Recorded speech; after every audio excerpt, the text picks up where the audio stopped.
Hello, everyone. I'm Dr. Michael Ladusky. And I'm Dr. Brian Donahue. And we are here to talk to you today about the medical bag and supplies you might need when covering a sporting event. First thing I do when I show up at an event is to introduce myself to all the other healthcare providers, including if there is an ambulance present or the other sideline medical providers, just so we are all familiar with each other in case we all come together later on during the event. Yeah, the worst place to meet each other is in the middle of the field during an emergency. I would even back up and say I think some of the most important part of your preparation should happen before you show up at the event, when you're going through what sport you're covering, what possible injuries are likely, just so you know that your knowledge is up to speed before you step foot on the field. All right, I think we'll get started with some specifics. So, as far as some general types of supplies that you may want to bring with you or consider, also keep in mind that if you are there with an athletic trainer, they may have a whole bunch of supplies that you might not necessarily have to bring with you. So, to begin with, as far as general kind of bandages and different things to use, a good pair of shears is always very important and can be very helpful, along with other different types of scissors or a tape cutter, again, that an athletic trainer might have. I also like to have a light source. A lot of the football games we cover are at night, so having a light source is a great idea. You can use your cell phone. I've gotten the habit of carrying a headlamp with me, just so you have two hands free if you need it, and it just makes things a little bit easier. If you have a sling available, that can be helpful. Any kind of splints, there's different products out there that can be used to splint different body parts, as well as crutches sometimes. Those are difficult to fit inside of a bag, but again, sometimes your athletic training friends can be helpful and they might have some of those supplies readily available. I think we're very fortunate with a lot of the schools that we work with. The athletic trainers bring a lot of supplies for us that would include those larger ticket items like the crutches and splints, and they have big, basically bins to bring out into the field, so we can just show up with our little bags. It makes it much easier on us. If you run into any issues where you're concerned about an athlete's core temperature or hypothermia or hyperthermia, certainly the most accurate way to measure core temperature is with a rectal thermometer. For hypothermia, if there's any blankets or any ways to warm athletes, that can be very helpful as well. And then one thing to think through your facilities with is that if you are worried about heat illness like hyperthermia, having the ability to rapidly cool an athlete. So that's a conversation you're having with your site before, if you're going to have the opportunity to dunk somebody if you need them. Okay. As the physician, sometimes we will carry some medications in our bag. That also kind of depends on the situation you find yourself in, and maybe different protocols that are in place depending on the event. So anywhere from over-the-counter types of dosing for Tylenol or ibuprofen, to an antihistamine and things like that. You'll also want to talk with your athletic training staff about what kinds of fluids they're going to have on site, whether that's just water or an electrolyte replacement drink. Another thing that I found very handy for inclement weather is just having a garbage bag in my sideline bag, so I can cover either my gear or prevent somebody from getting wet. Oftentimes we have learners, whether it's a medical student or resident coming with us, they're not prepared to dress for the weather, and I've definitely cut armholes in garbage bags for them during the rain. Yes. A warm medical student is much better than a wet medical student. I think you agree with me on Yes, that. absolutely. All right, moving on to other wounds and lacerations. I would say that probably we all carry a variety of different things for wound care. Things that include bandages, gauze, sterile saline, regular Band-Aids. Definitely bring a bunch of gloves because you never know how many times you're going to need them in an event. We also bring in our suture kit, we'll bring sterile gloves, lidocaine, a variety size of needles, skin cleansing materials like iodine or betadine, including alcohol. Dr. Ladusky's kind of got a variety of different needles for us. And then for lacerations, we carry, saline for wound irrigation. We have steri strips if you think you can get away with that. We use some of the skin glues. I'll refrain from using any trade names. And then we also use a bunch of different suture type materials if we need them to achieve better hemostasis.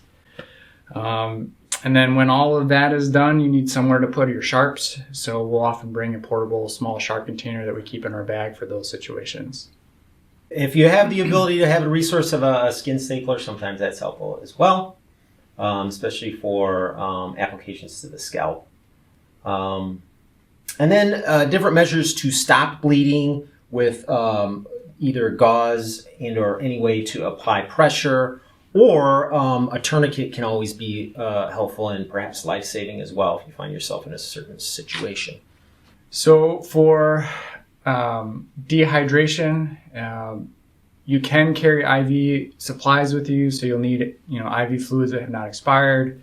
You'll need a starter kit, and also you'll need the experience to make sure you're comfortable starting IVs. Or if a member of your team is someone that has a lot of experience starting IVs, especially in a dehydrated athlete, that is also extremely useful. It's not something that I do in my day-to-day routine. With that said, even oral hydration, it's very important to have. That's usually the first line. If an athlete can take some hydration orally, that's kind of the preferred way to do it. So either the availability of some sort of electrolyte replacement or something similar to that. All right, now more, I think, towards the medical part. So you have to discuss this with your orthopedic colleagues, but we like to bring a stethoscope. That can be helpful in evaluating kind of respiratory complaints and a way to measure the blood pressure as well. So a stethoscope and a blood pressure cuff can be very important. And then I think in the sideline emergency setting, we're always worried about airway. That's probably one of the first things you're assessing if you have to go assess a downed athlete. And so there's a variety of methods to control the airway. We're fortunate we usually have an ambulance at all our events, but some providers will carry an LMA in their bag, so they have that available. I also personally carry a pocket mask with me should I need to give CPR. For those really enterprising providers covering a game, if you have a cricothotomy kit, that can be life-saving as well. And perhaps an ambu bag to attach to the mask. The pocket mask would be helpful. Other life-saving resources that could be helpful would be an EpiPen, an inhaler, and just to touch on what we mentioned at the beginning of this talk as far as knowing what resources you have. Oftentimes an AED will be present at a facility. It's rare that we're bringing those with us in our bag, but they're usually present at the facility.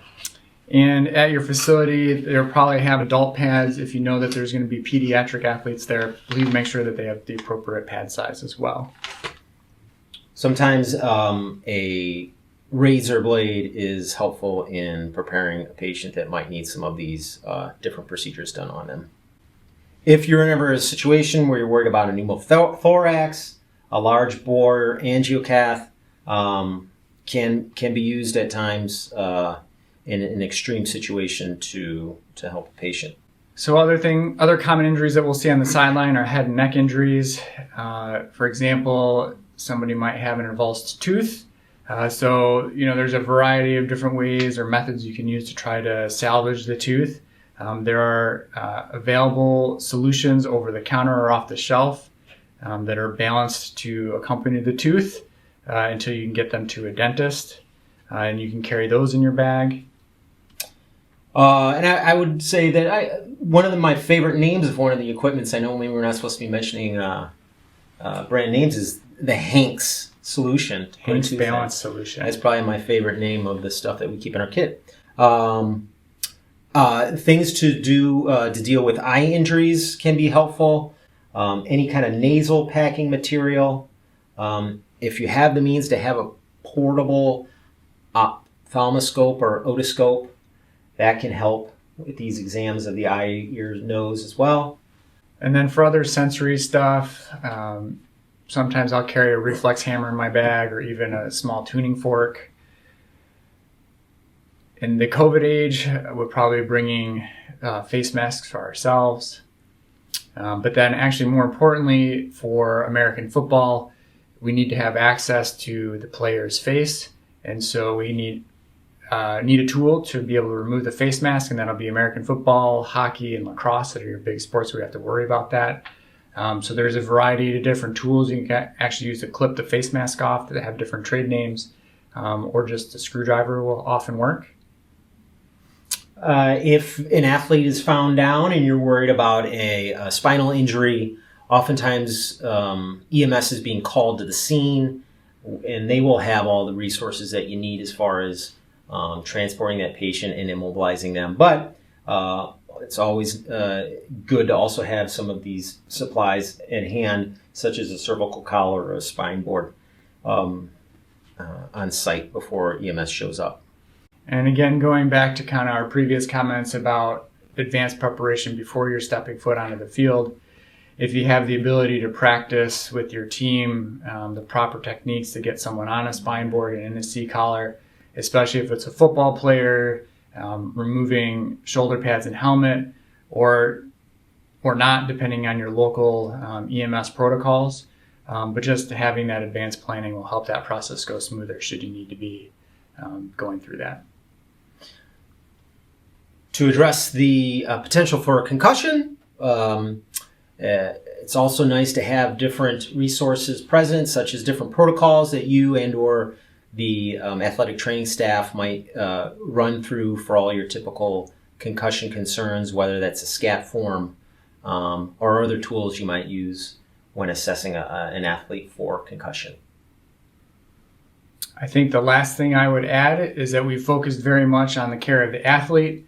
I, over time, have brought a couple extra things to make sure that I'm taking care of myself or protecting myself. Maybe something that gets overlooked, especially if you're new to covering events. So a couple things that I like to bring is my own hand sanitizer, some sunblock for those sunny days where we get stuck out in the sun, usually a good hat, dress in layers, and then always making sure that we at least have some food or a snack and some water so we're not passing out on the sidelines. In closing, thank you for your time. Hopefully this was informational. And again, I think one of the more important things to take away would be to prepare before the event you're covering, to know what resources you're going to have there, including the other providers, to best assess the needs of that event so you can show up prepared to deal with any situation. And I would maybe close this with saying if you're new to covering events, you may be a little nervous going out there, but I think we'd really encourage you to go out and enjoy yourself, have fun. It's a great opportunity to give back to your community and be involved. And actually, it's just a unique way to be a doctor and not be in the office all the time. So with that, thanks for listening to us talk about the Sideline Bag preparedness.